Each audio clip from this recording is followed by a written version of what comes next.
and Jeté to get. And then the usual assortment of cards, Snapcaster Mage, Brainstorm, Thoughtseize, Inquisition. Even split on Thoughtseize, Inquisition, 2/2. 3 Force of Wills, which you see in most of these lists. And, you know, pretty standard list. You can't forget about Jace the Mind Sculptor. Well, of course. Can't forget about your right. The all-powerful Jace the Mind Sculptor, the bane of any format that it's in. Both players are underway here. We do see a City of Brass and a Putrid Imp. You're also going to see a Lion's Eye Diamond here from David. One of the more integral parts of this deck, Lion's Eye Diamond in combination with Faithless Looting, something we saw Adam Prozat exploit once Faithless Looting was released. Very potent combo, lets you dredge way too much, way too quickly. The interesting thing about David's deck is, again, he only does have those 12 lands and 4 City of Brass, 4 Gemstone Mines, 1 Undiscovered Paradise, and 3 Cephalid Coliseums. So a heavy reliance on Lion's Eye Diamond as we see the dredging begin already. Oh, and Dave hit a Bridge from Below and a second Galarian Grave Troll, as well as a Cabal Therapy. So, pretty good first dredge of the day. Not bad. And it looks like he's a Coliseum too, which is actually pretty great right here. Lets him dredge 3 more times. If he hits a Faithless Looting, he can keep going. So, pretty good second turn so far for Dave. So, we're going to see a Golgari Grave Troll, and we're going to see Cabal Therapy, Putrid, Narcomoeba, wow. 2 Narcomoebas. And the bridge. There's the bridge. So, pretty ideal start so far. You see him set aside the 2 Narcomoebas. You have to resolve all of the Coliseum first. We'll have the second one here with a 3rd Narcomoeba. A Faithless Looting is in there. So he's going to pull that 3rd Narcomoeba down, and he's going to see if he has another thing to dredge. But he doesn't, so he's just going to take a draw step. He does need to discard 3 cards to resolve the rest of this Coliseum. And now he's going to pull the Narcomoebas aside, going to put those into play. He does have 2 bridges down there. He's going to make sure his graveyard is intact. As you can see, this is not his first rodeo with the dredge deck. You can definitely tell he's got the mechanics down. Yeah, and he's got Faithless Looting, so he can keep going if he wants to. And he has a Street Wraith, a card that you don't often see in Dredge. A card that we'll bring up for you guys. You do pay 2 life to cycle this, and he's going to get 6 more cards out of this. So 2 life probably worth 6 cards. There's a Dread Return and a second bridge. So he should get at least 2 zombies for every creature that gets killed. Street Wraith goes to the graveyard. He does have the Grave Troll. He's going to discard the Putrid Imp again. Anybody think Jeremy feels a little hopeless here? Well, Jeremy really doesn't have any interactivity with the Dredge deck game 1. He's got 1 Engineered Explosives that can sort of help him deal with some of the zombie tokens if David can't do everything and if David can't kill him in 1 turn for some reason. He also has Force of Will, which isn't really that great right now. So, yeah, not much Jeremy can do game 1, especially with a draw like this. You do see the 3 bridge triggers are going to put 3 zombies into play. Cabal Therapy being flashback. We will figure out what it's naming really quickly for you guys. But we see Lingering Souls. We see Tundra. We see Swords of Plowshares. Jace, Snapcaster Mage. Those are all really good Magic cards, just not right now. Need a little more time. So he named Brainstorm. I love it. I love when people name Brainstorm off of Therapy. And he actually hit with it. So now there's basically nothing Jeremy can do. There will be no manipulation here. As you see Lion's Eye Diamond get cracked. Icarid, among other things, go there into the graveyard. And I think we're going to see that Faithless Looting get flashback here. Grave Troll number 1 is going to get 6 more cards. Another Icarid goes down there. Looking through his deck list, he doesn't really have, you know, a big, awesome card to bring back. He doesn't have something like Iona, Shield of Amiri. He doesn't have something like Flame Kinzel in his main deck. All he has is, you know, Grave Trolls to bring back, and just gets a huge advantage with these, you know, bridges and the zombies and all of that stuff, and, you know, the therapies to rip apart your hand. He'll Dread Return back a large Golgari Grave Troll, but he just grinds you down. And when you're this far ahead, you don't have to do anything splashy or cool or unique to kill people in 1 turn. In most cases, maybe in your combo matchups, but against, you know, Esper Stoneblade, this is more than enough. Yeah, I mean, Dave can still flashback a therapy to name the Source to Plowshare, allowing him to bring back a Golgari Grave Troll, which, again, Jeremy can top deck an Engineer Explosive to deal with some of the tokens, but he's still threatening to kill with a large Golgari Grave Troll. So, yep, Dave's in pretty good shape right now. Not much Jeremy can really do. You see him just flashing back more Cabal Therapies, hand face up. He's going to leave Jeremy with the Lingering Souls, a Jace, and a Tundra. He also has that Flutterstrand in play to go along with his other Tundra. Jace goes bye-bye, so it's Lingering Souls versus... All right, your turn. Army. So I don't know. Do you think he should have flashed back a Dread Return to get back a Grave Troll, or is it just not worth it? I think maybe he should have done that just so he can like kind of mix it up a little bit, because in the off chance that Jeremy does draw an Engineer Explosives, it could be a little bit troublesome / annoying.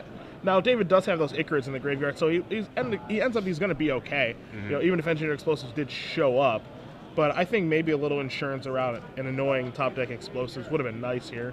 Yeah, because I think he still would be able to bring back the Icarids, and I think it's just that he ensures that he probably kills Jeremy this turn, regardless of a top deck Explosive. But Jeremy doesn't have it anyway, so Jeremy's probably just looking through the deck, trying to get an idea of what kind of list this is before we get a concession. Yeah, and this is smart. We don't see a lot of players do this very often. Getting the information, you know, from the Dredge deck, see, you know, exactly how David's trying to operate. Does he have Bloodghast, for example? Does he have some sort of Big Idiot to bring back? Does he have Golgari Thug, which he actually has 3 copies of? What's his engines? You know, most of the Dredge decks do look the same, but just get an idea. And you can tell that David is basically built his Dredge deck based on Lion's Eye Diamond and Faithless Looting, so that's a good thing to keep in mind. Yeah, and you could tell Dave knows what he's doing. I mean, naming Brainstorm first, perfect move.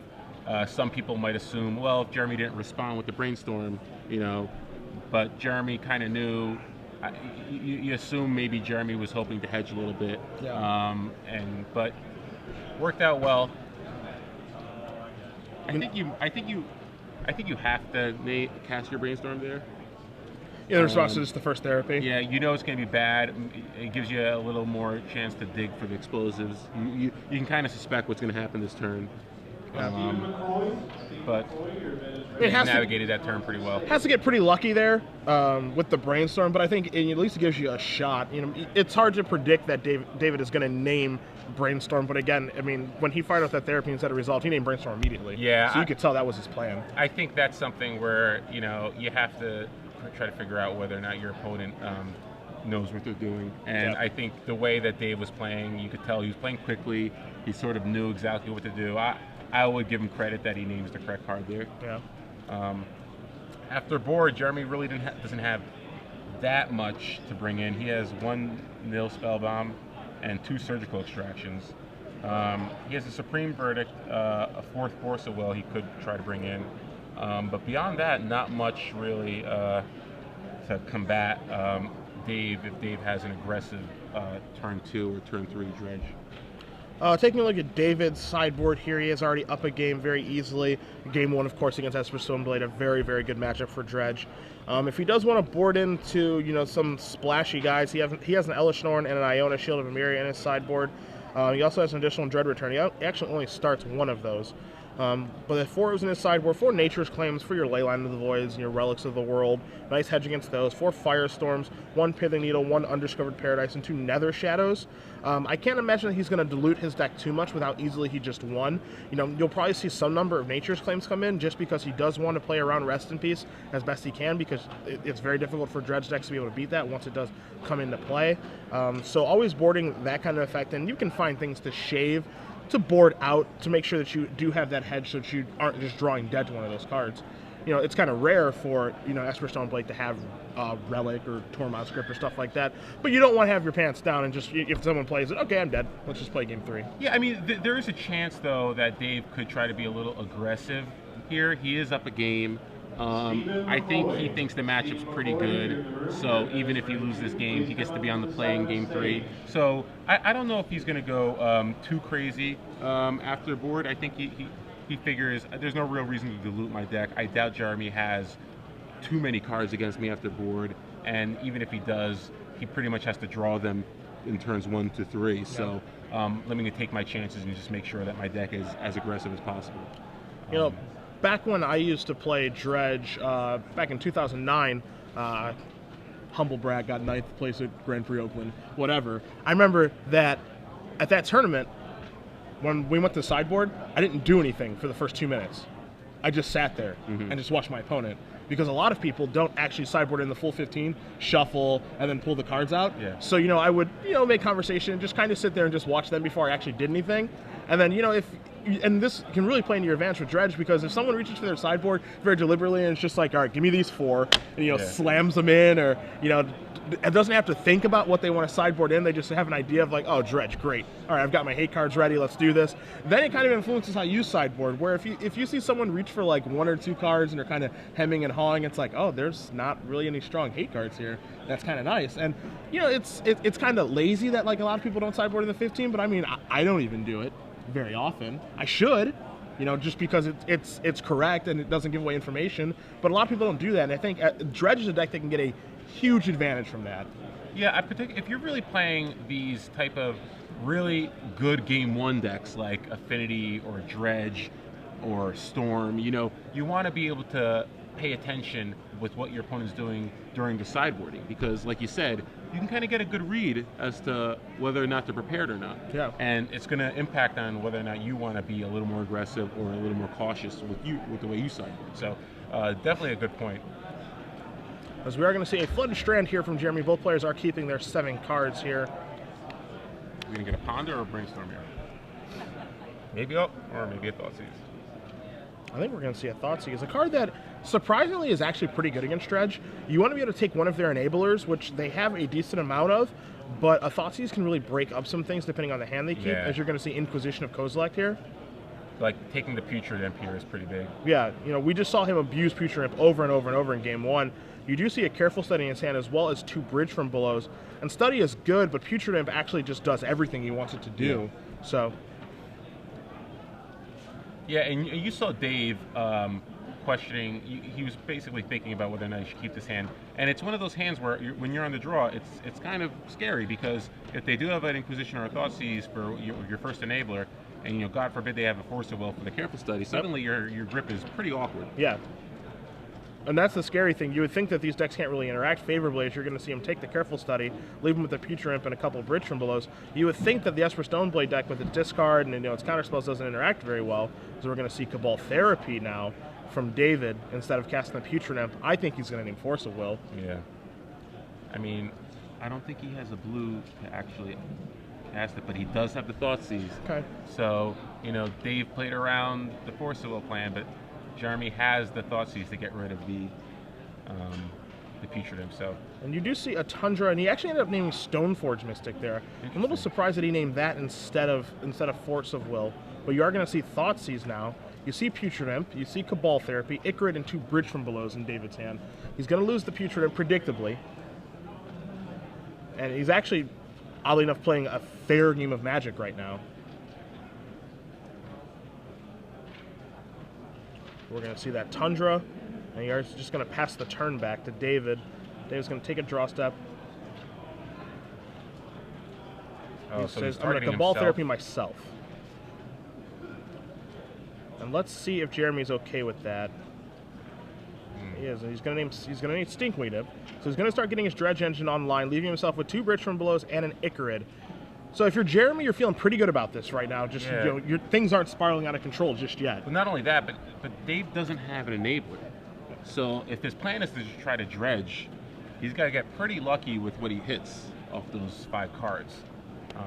He's got 2 Bridge from Belows and 2 Icarids, I believe, in his graveyard. So, and he's not going to be drawing any cards. So he really needs to hit an Archimedes. So we see him hit a Stinkweed Imp and an Iona as far as relevant cards are concerned. So he will be able to dredge again next turn, but he does just pass the turn back. And when you're playing dredge, this is the situation that you don't really want to get yourself in. As we're going to see a Snapcaster Mage here from Jeremy on David's end step of relying on those dredges. And Jeremy draws a Spellbomb. He draws a Spellbomb? Okay. Now we're going to see a Thoughtseize here from Jeremy. Again, 2 Bridge from Belows, Icarid, Stinkweed Imp. And if that card that was drawn for Jeremy was Nile Spellbomb, you do take the Stinkweed Imp here. You take the Stinkweed Imp and just clear out the yard. On 1 land, really, you know, Dave's going to be pressed to draw. Faithless Looting might be the best card he can draw right now. And you do see Jeremy sacking that Flooded Strand, likely going to go get a Black Source so he can actually draw a card from the Nile Spellbomb. Going to crack that. Let's get rid of this graveyard right now. Thank you very much. He's going to get himself a card for his endeavors. And now he is really, really doing well. He's got a Snapcaster Mage to apply a little bit of pressure. Still has that Force of Will. Still has that Force of Will, too. Not sure if he has a blue card to activate it, but, you know, without an enabler and only 1 land, really not much. Dave can do this game. 2 more from Snapcaster Mage coming across here, as you guys do see Nile Spellbound on the screen. It being another unique way, another 1-mana artifact to be able to remove graveyards. It has upsides and downsides compared to Relic and, a card like Tormod's Crypt, but drawing a card there and not removing your own graveyard, pretty big. So we're going to have like Snapcaster beats for a while, and here's Stoneforge Mystic. Probably getting a Jete. We're just going to see Batterskull, but we're going to see a concession here from David, predictably. And that's the thing, when you're playing against, when you're sideboarding with Dredge, and this is what we talked about with the Nature's Claims, is he supposed to bring it in? I mean, we have the information of Jeremy's sideboard. He has 1 Nile Spellbound. He doesn't have Relics. He doesn't have Rest in Peace. He doesn't have Tormod's Crypt. Cards that Nature's Claim isn't even particularly good against, but, that hedging, when you're playing against an opponent that has a white deck, and access to Tundra, the thing that you think about most in Legacy now is Rest in Peace. So you want to be able to hedge against Nature's Claim. So, how much do you dilute your deck? How much do you change your game plan? We saw Iona off of a Dredge, so he's boarding that in to have a big dum-dum to reanimate. So this is the hard part. Dredge has super easy game 1s. Yeah. But you have to be pretty talented to win the sideboarding games. Well, the thing is that I still don't like diluting the deck that much, because if they resolve a Rest in Peace, I think it's going to be pretty bad for you. Look what just happened there. He activated Nile Spellbound. Dave had no enablers, so it's really a combination of things that puts pressure on Dredge. Dredge could obviously you want a way to deal with Rest in Peace if they top deck it, but Dave does have 4 Cabal therapies, and he is on the play. So, and had he been on the play that game, it's a completely different story, because he's able to cast a Future Leash as opposed to getting a Thought Seize. And Jeremy's hand wasn't very good, so to the point where you're not even sure Jeremy would keep that hand on the draw. So I think it didn't look like Dave changed his plan. We know he brought in Iona. Not sure he brought in the Nature's Claim. I think he pretty much just wanted to. I think he's just going to be aggressive and hope for the best. I don't think he puts Jeremy on Rest in Peace.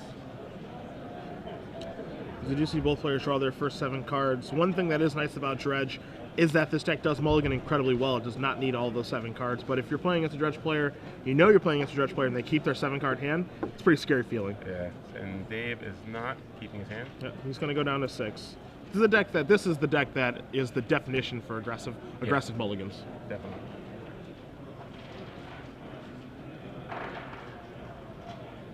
And we're going to see Jeremy take a mulligan as well. And when you are playing against Dredge, the other thing to keep in mind as an opponent is it's pretty important for you to mulligan to your cards that actually have some interaction with the deck. You can't be one of those. You can't do one of those things. I'm certainly guilty of this, where you're just like, I'll get there, or whatever. Yeah, you can't expect that a hand of like Stoneforge Mystic, Lingering Souls, Force of Will, and land is good enough. Yeah.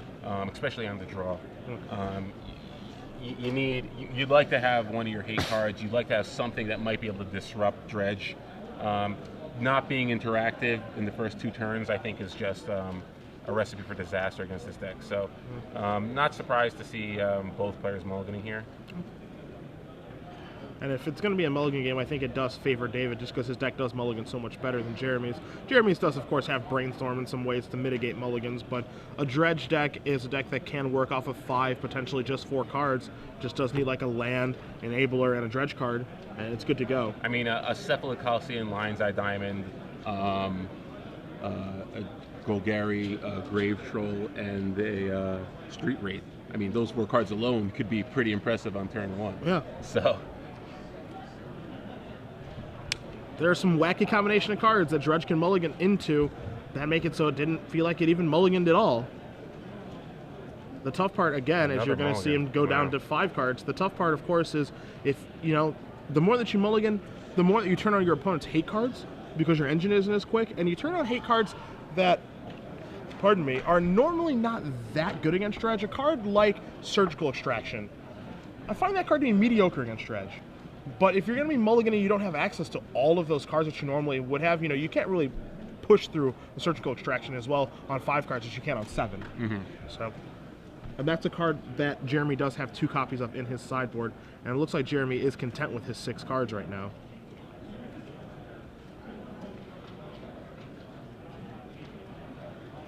It's always an uphill battle against Dredge. I always feel like anytime I ever beat it, I got away with murder or something. Yeah, I mean, the thing about Dredge is there's times where it just looks amazing, you know, like game 1. Yeah. And then there are times where it looks terrible, like in game 2. Yeah. So, and then you have one game where you usually have to mulligan out of it. So, you know, I agree that the raw power of Dredge is impressive, but I also feel like whenever it wins a tournament, I just feel like variance is just really on its side that day, you know? Sure. A deck like Stoneblade, it's like, now this is just going down to 4. Going down to 4. Really, and honestly, to me, this is something that could really face somebody. David's been playing Dredge for a really long time, and you can just see, like, he looks at his opening hand, and it's not like one of those hemming and hawing of, okay, what I need to get there. He just knows what his hands need to look like. Yeah. So you can definitely tell that, like, mulliganing to 4, obviously, that sucks, but Dredge is a deck that can win on a mull to 4, it can win on a mull to 3, and he knows exactly what cards he's looking for. Yeah, David's not having a good weekend on Candy. Yeah, he's gonna. And last time we were in Dallas too, we had him on camera for Standard, got crushed. And then we had him on Standard. We had him on camera for Legacy, got crushed by like a combo deck. Like I think he played like all of 3 turns or something. So I think we should apologize. Yeah, I think you owe him an apology. Yeah. And this is one of those situations where if he really did, all right, let's go to 3 here. Kind of furrowed his eyebrow at us on that one. I mean, this is one of those situations where, you know, God forbid he boarded in Nature's Claim, you know. Yeah, sure. That's really when, you know, and, you know, 3 cards, anything can happen, you know. What 3 cards do we need to see here? I think like the perfect 3 for him right now is just like Lion's Eye, Faithless, Looting, Golgari. Yeah, that's actually the 3 cards I was going to say. Yeah, like that's like the perfect 3. And David just said to the spot over there, he's like, I'm willing to go to 2 if that's what it takes. I don't mind. Oh, I hope he does go to 2. Yeah. Challenge accepted. That's such a baller move. Yeah. And he wins. Yeah. Come on, Dave. Now I'm rooting for him. Yeah. Before I was indifferent. He's like, 2 cards? I don't care. I'll do it. Come 2, on. 3. Let's get there. Keep. Okay. Are we going to get that? Well, Future Imp. Results. Gary Graveshow? And Jeremy just drew Force of Will. You're a little late. All right. I'll do it. Dredge 6. Are we going to get there? What do we got? He's got Narcomoeba, he has a bridge. And a Cabal Therapy. All right. 2 therapies. 2 therapies. In for 1. I think that's an Icarid, too. I think it's Icarid, City of Brass, 2 therapies, bridge from below. All right, yeah. For Flashy Back Therapy, getting a token. What's Target. Spell Pierce, Brainstorm. Okay. Oh, Jeremy learned his lesson. So he's Brainstorm's in the Sword, Stoneforge Mystic, and a Thoughtseize. Probably keeping the Stoneforge on top of his deck. Wants to get that. I think he wants to get a Jete or Batterskull. Yeah. Off of 3 cards. I think even with the insane Dredge, I think he's. Let's see if he's a sniper. Let's see what David Thomas names. Did he name Plowshares or? Name Swords. Wow. Okay. So there's a Thoughtseize, there's a Force of Will, you see a Scrubland, you see a Flooded Strand, and you see a Academy Ruins. The other thing here, though, also, is keep in mind, interestingly enough, he doesn't have another blue card, because that's a Thoughtseize. So, and the Thoughtseize doesn't matter. Yeah, the Thoughtseize does not matter. Stoneforge Mystic is the card that we believe he kept on the top of his deck. There's another Cabal Therapy there. So whatever he searches for with Stoneforge Mystic, he can just sack the Future Imp, or if he hits a Narcomoeba off the Dredge and just take it. Yep.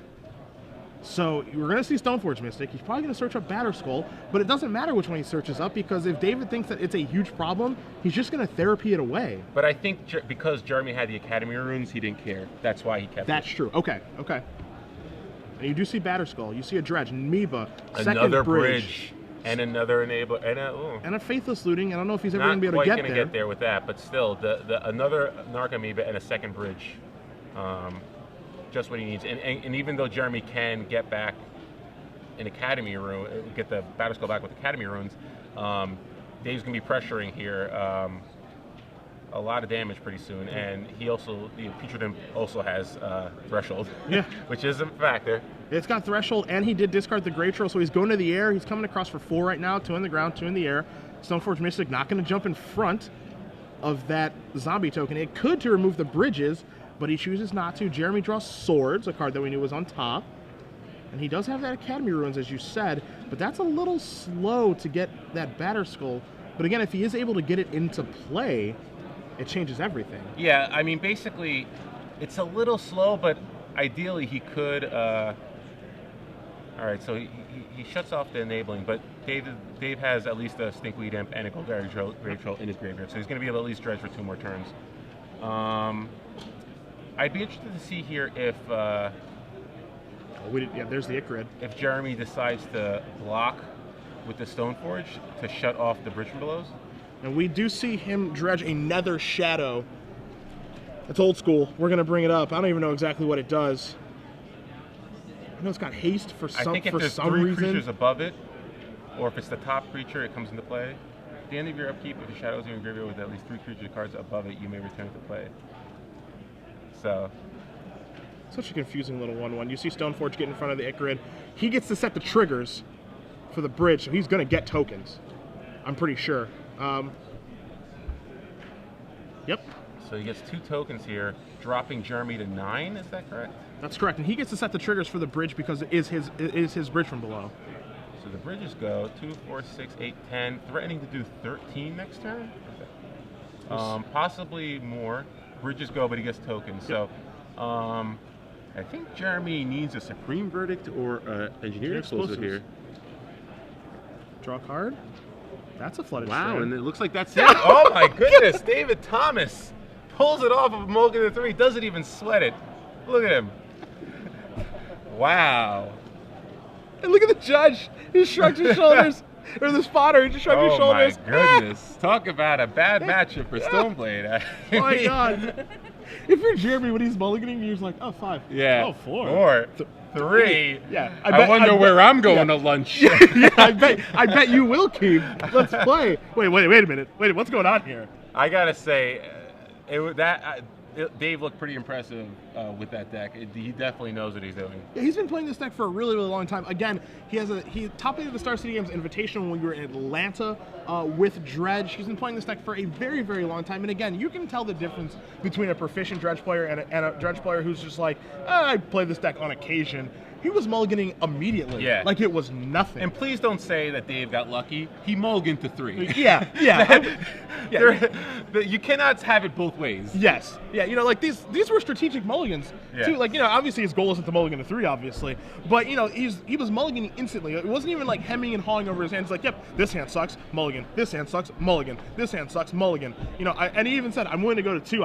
He's probably done it before and won. He mulligans into a beautiful 3 cards and just destroys Jeremy in a fashion that was very similar to game 1. And the thing is, Jeremy just, I'm not sure if he should have kept his opener, because he had a Force of Will, but he couldn't activate it, and he had a Thoughtseize, but he was on the draw.